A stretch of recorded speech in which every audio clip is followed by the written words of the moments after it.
I'm Anthony Simoneau. And I'm Michael Simoneau, and welcome to our April market update.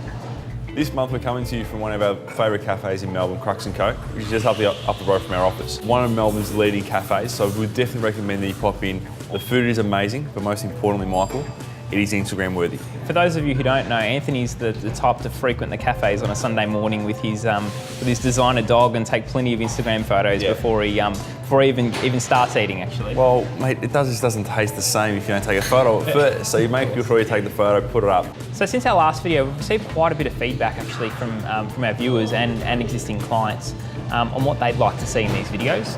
And one of the biggest pieces of feedback that we received was that people wanted to see what was really happening on the ground here in the Melbourne marketplace, particularly from people that were from interstate and overseas as well. So we've decided to tailor these videos really around what we're seeing in the market and touching on positives as well as some of the negatives that we're seeing as well. One of the hot topics over the last 12 months that we've been receiving from our clients and prospective clients as well is around short-term accommodation and how that's affecting our market and the benefits as well as with the negatives from that. Might we be able to sort of touch on and elaborate a little bit more on that?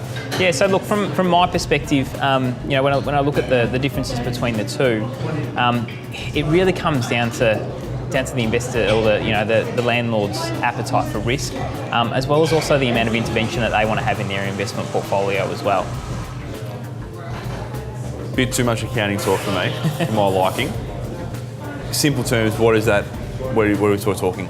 So in simplistic terms, if we look at the differences between the two, obviously there's some pretty significant ones. So a long-term tenancy, it's very much a set and forget type strategy. So you sign a long-term lease with a tenant who's typically going to be in the property for 6 to 12 months, and you're committed to you're guaranteed to getting those returns for that period of time.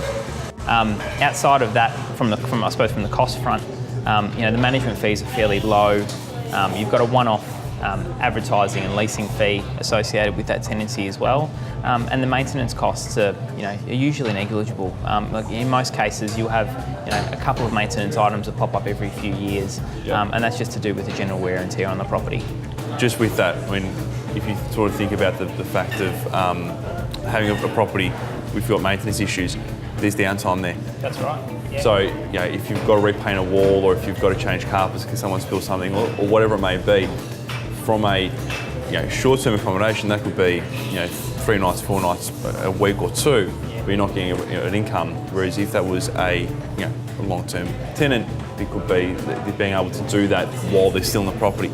So, what impact does the market have on the decision-making process? Well, so that's another consideration as well. So, you're looking at the properties themselves in isolation, and the returns and things like that isn't always the best thing to do. You also need to consider what the market's doing as well.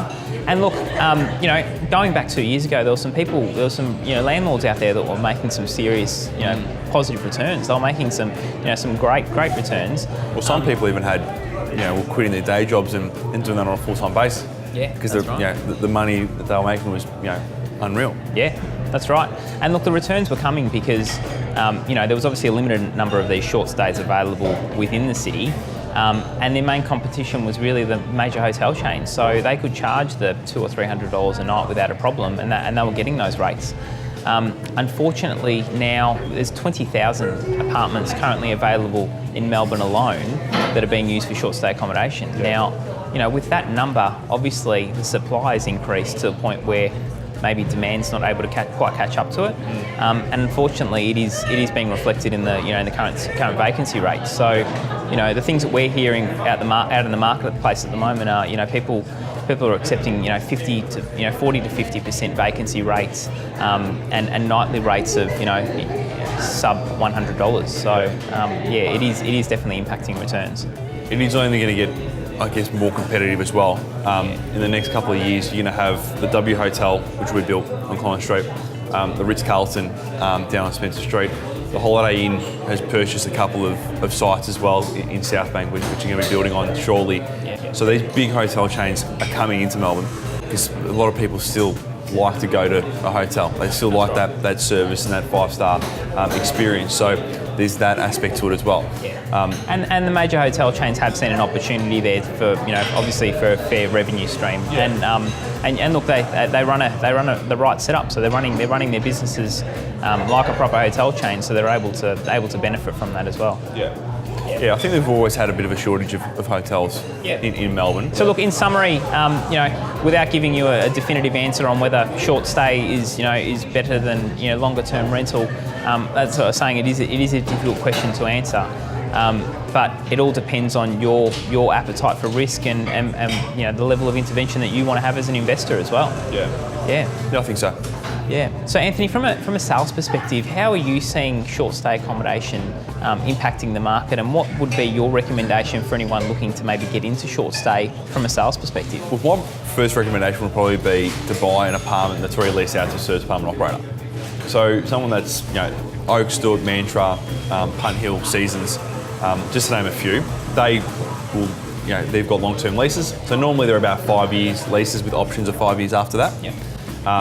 And you can buy an apartment on a service apartment lease, giving you somewhere between 5 to 6%. If you're looking at doing more so the short-term accommodation, having your own sort of control over that, our areas that we sort of operate in, Melbourne, CBD, South Bank, Docklands, are predominantly pretty popular with that. But there are some buildings now that are changing their rules around whether or not they will allow will allow short-term accommodation or short-term rentals in their building.